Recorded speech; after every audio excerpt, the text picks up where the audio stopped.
So hi guys, as you know I am Navratan.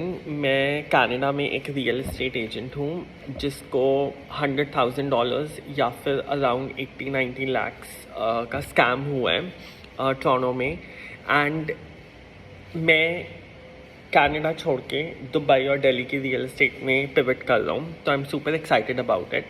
तो it's just 70 days from now कि मैं दिल्ली और Dubai की रियल एस्टेट में आ जाऊँगा। मैं प्रेडोमिनेटली दिल्ली में रहूँगा। I was born and raised in Delhi and I did my graduation from Delhi University.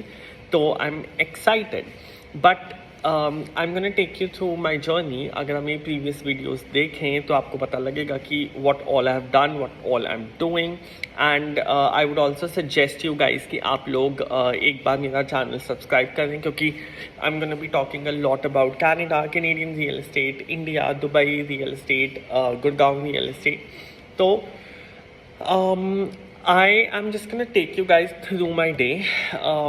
सबसे पहले तो आज मैंने अपनी जिम मेंबरशिप कैंसिल करी कनाडा में, बिकॉज मुझे पता है कि लास्ट का एक महीना I am not gonna work out. I am just gonna work out this month, and even if I need to I can take my friends pass और समथिंग ऑफ दैट सॉर्ट। तो वो चीज़ मैंने करी just to be like sure कि I am not wasting money.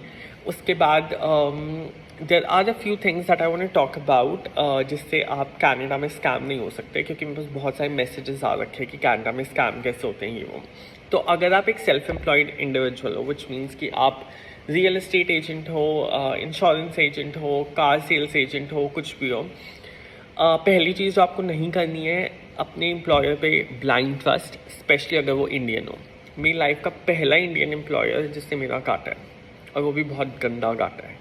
मतलब I would totally suggest कि आप सांप पे भरोसा कर लो, ब्रैम्पटन में रहने वाले इंडियन एम्प्लॉयर्स पे प्लीज़ मत करो। मतलब अगर आपको एक सांप और ब्रैम्पटन में रहने वाला सेकंड जनरेशन या फर्स्ट जनरेशन इंडियन मिले, तो पहले ब्रैम्पटन वाले को मारो, फिर सांप को मारो, क्योंकि सांप आपको फिर भी छोड़ देगा, पर ब्रैम्पटन में रहने वाला इंडियन कभी नहीं। इनका काम है आपको एक्सप्लॉइट करना। तो ये तो होगी पहली टिप।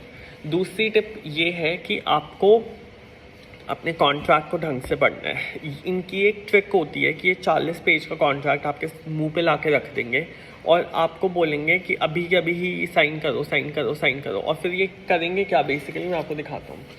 जैसे ये कॉन्ट्रैक्ट है, फॉर एग्जाम्पल, बोलेंगे इधर साइन करो, हर 2-3 पेज के बाद एक पेज पे यहाँ साइन करो।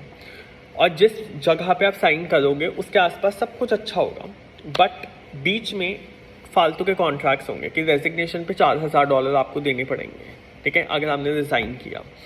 आप 2 साल से पहले रिज़ाइन नहीं कर सकते, जो कनाडा का इंडस्ट्री स्टैंडर्ड है ही नहीं। 2 वीक में लोग रिज़ाइन कर सकते हैं कनाडा में। उसके बाद ऐसे बहुत सारे क्लॉजेस हैं कि अगर आपने रियल एस्टेट में पैसा कमाया, हम आपको 2 साल बाद पैसा देंगे। ऐसे क्लॉजेस हैं। मतलब आपको बहुत ध्यान रखना है अपने पैसे का। इंडियन एम्प्लॉयज़ के साथ काम करना ही नहीं, और अगर करो तो कॉन्ट्रैक्ट चैट जीपीटी में डाल के चैट जीपीटी से पूछो कि ये कॉन्ट्रैक्ट कहीं मुझे एक्सप्लॉइट करने के लिए तो नहीं है। बहुत इंपॉर्टेंट चीज़ है ये। मैंने स्किप करी और अब मेरा हाल देख सकते हो। तो ये कुछ चीज़ें हैं जो आपको ध्यान रखनी है। मैं अब रियल एस्टेट के कोर्सेज बेच रहा हूँ, जस्ट कि आखिरी कुछ कैश जितना कमा सकूं कमा लूँ इस कंट्री से, ताकि इंडिया में अगर आप डॉलर कमा के ले जाओ तो आपके लिए काफ़ी इजी हो जाता है। मतलब अगर आप $400 भी कमा रहे, मतलब सेविंग कर रहे हो, तो आप एक महीना लैविशली जी सकते हो। तो मेरा एम है कि मैं कम से कम $5-6 हज़ार लिक्विड कैश रखूँ, ताकि मैं 6-8 महीने तक टिक सकूँ इंडिया में। तो वो चीज़ तो है ही जो मुझे करनी है। उसके बाद बहुत सारी और चीज़ें हैं जो मेरे माइंड में है, पाइपलाइन में है, सब चीज़ है। इंडिया की रियल एस्टेट के बारे में मैं काफ़ी रिसर्च कर रहा हूँ, पॉडकास्ट देख रहा हूँ, लोगों के ईमेल्स कर रहा हूँ। अगर आप लोगों को पता हो कि कमिलिया, जरावली या बंगोलिया, गुड़गांव में, गोल्फ लिंक्स में कोई रियल एस्टेट एजेंट है, तो प्लीज़ कमेंट सेक्शन में मुझे बताना, या फिर मुझे ईमेल कर देना, या फिर मेरे इंस्टाग्राम 9gems रियल एस्टेट पे डाल देना। I would love to know. तो this is all about today, and let's meet tomorrow.